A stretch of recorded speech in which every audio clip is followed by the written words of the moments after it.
How you doing, guys? Aldo Guzman here at Capital Chaos. We're sitting here with Steve Tucker of Morbid Angel, and just gonna ask him a few questions. Gonna have a chill little kickback time right now. Steve, how you doing, man? How does it feel being in California? Man, I feel great. I mean, I love California, and I can get weed and nobody fucks with you. It's a great state, man. Plus, it's a huge metal scene, man. I love that. All right, we're gonna get it going here. Right away, I brought the albums Gateways to Annihilation, one of my favorite death metal albums ever. I mean, I've had probably about 2 copies of this thing. When my first one got destroyed, I was like, no, that was my first one I bought, actually. I have to ask, my favorite song on there, At One With Nothing. Yeah. I don't know why that one really stuck out to me. What was your inspiration for that? I mean, I don't know if you would remember that specific song or just, the whole album in general. What was the mentality going, like, writing and recording the? Man, Gateways was a long time ago. I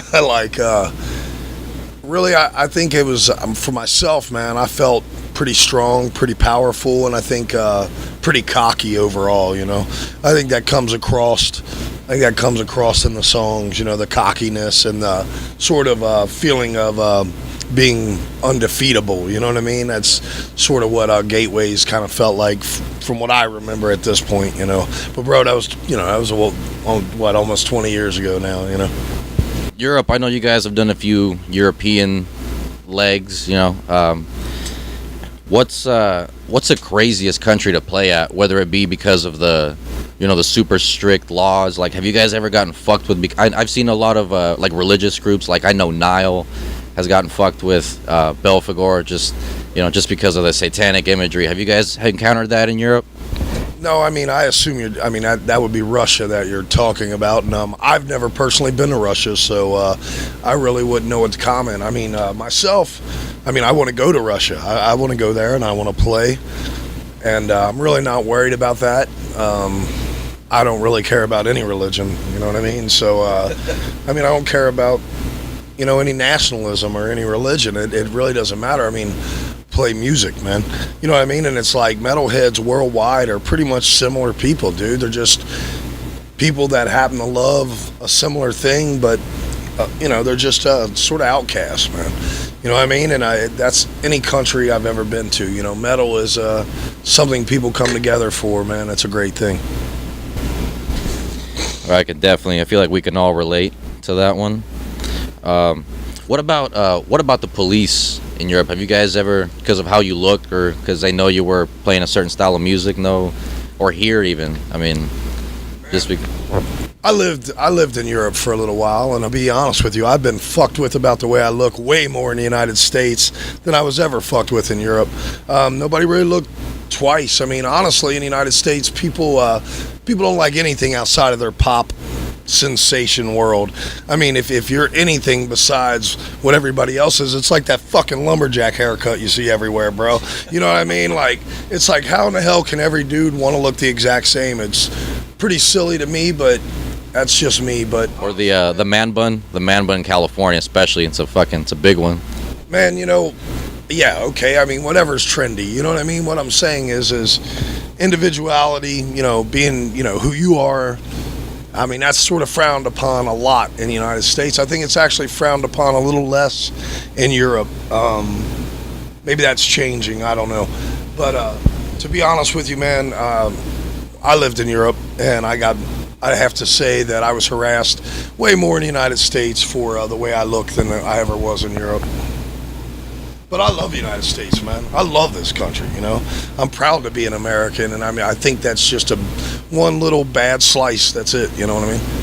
How have the crowds changed as far as, just like the male to female ratio or age gaps, like the 90s versus today? Like, what's the biggest, your biggest attendee, I guess, like your biggest demographic of fans? Man, it's always going to be like, dudes, it's always going to be, guys that are, I don't know, man. The age group has definitely widened a lot. Now there's people coming to see Morbid Angel that are in their 50s and people that are coming that are in their teens. So it's really hard to pinpoint an age group now, man. But it's definitely more males than females. But there's a lot of females in the metal these days. What's some non-metal, like some non-extreme music that helps you with your songwriting, or just that you listen to a lot that helps with your performances even? I've always my entire life listened to classical music. I love symphony music. I love bombastic, big music, but I don't know how much it influences me. I would say it definitely did early on. But these days, I don't know, man. I don't really listen to anything when I'm writing, man. When it comes time to write, it's like going to work, man. It's about... it's really about listening to the music a lot, and then really just sort of coming to letting it become what it wants to become, I guess. This next question, I know it's probably a little hard to answer, but as I was preparing myself for today and just listening to Morbid Angel just in general, what do you think extreme metal or just metal in general would be like without Trey? Just everything he's contributed to here. What do you think wouldn't exist because of him? Or exist because of him?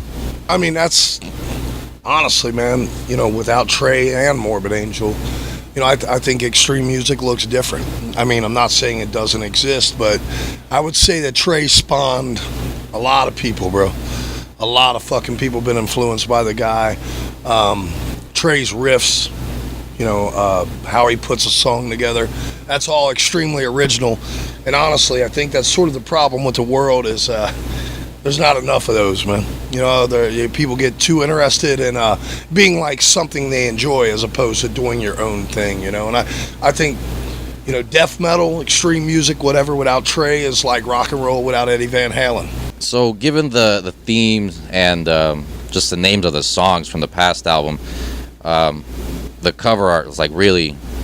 it's pretty powerful to see, especially since it's a future that's not so far away from now. But what kind of hope does this planet have, or does humanity have? What is there a way out of this shithole that we created for ourselves, I guess? Man, yeah, there always is, and it's going to happen. There'll be some sort of thing that happens that alters the world completely, and this history, what we're currently doing and recording, will be erased, and they'll move on to new formats, and they'll never understand the way our formats work, just like we don't understand the way, things from the past work, like we don't know what the fuck the pyramids are in Egypt. You know what I mean? There's a lot of ideas of what they could be, but the fact is we don't know, and in the future there'll be people who don't know what the hell our cell phones are and shit like that. You know what I mean? So, it's going to happen. I think it's just part of the world. It's part of the planet. And really, honestly, the state that we've reached, we've only really reached that because of convenience and laziness and the ability not to do things. And, so it's like, you get to a point where no longer do you have to, fend for food, but, now you're bored and now you're protesting, blah, blah, blah. You know what I mean? All right, man. I'm going to wrap it up with this last one here. Just because, coming from a personal history, and I know a ton of people that kind of have the same backstory. How would you, or what would you say to all those kids getting into metal or extreme music that have been it's being oppressed by religion? I think how would you? What advice would you give for that? It's just it's such a hard thing to overcome, especially when it's something so as oppressive mentally as that. Man, religion's a bitch because it starts at birth. If you're born into a Roman Catholic family, you're a Roman Catholic. You know what I mean? So now you're fighting your entire family and shit. So, I get it. I was born Catholic. You know what I mean? By default. I figured. You know what I mean? No offense, but I figured. To be honest with you, religion's an idea, man. It's an idea. It's a belief system, and for some people, it's everything, and to other people, they're looking for something deeper. And I think if you're questioning it, you're probably one of those people. you're probably looking beyond that. And I mean, people say, how could you say that? How could you not believe in my God? And it's like, well, as far as I know, there's quite a few gods on this planet. As far as I know, you're choosing to believe in one. You know what I mean? Why do you not believe in the others? Well, that's probably why I don't believe in yours. You know what I mean? So, you know what I mean? It's really just about what you feel deep inside. And I mean, honestly, man, I used to be a person that bashed people for religion. And I don't, because it took me a long time to understand. Actually, you're born into it, man. You know what I mean? And it is indoctrined, man. It is put into you. It is part of your belief system. And actually, the fact that you start to question it already shows you're different. It already shows that you're not, you know, of limited capabilities and things like that. It shows that you're, you know, going to think outside of the box. You know what I mean? Some people choose to delve deeper into their religion. That's cool. You know what I mean? Some people choose to look in other directions. I think that's cool. I think that's what religion is about. I think it's about finding that comfort and finding that, you know, what makes you feel strong. And for some people, it's a necessity. For others, it's not. You know what I mean? But honestly, man, used to be something I used to be real rigid about. Now, man, not so much. I see where some people really find a comfort in it. You know what I mean? Who am I to say they should be uncomfortable? Because I've spent a life doubting stuff, and I've spent a life being uncomfortable, and it's maybe not so fucking brilliant. You know what I mean? Maybe it's a little more work than just being, you know, a believer, I guess. You know what I mean?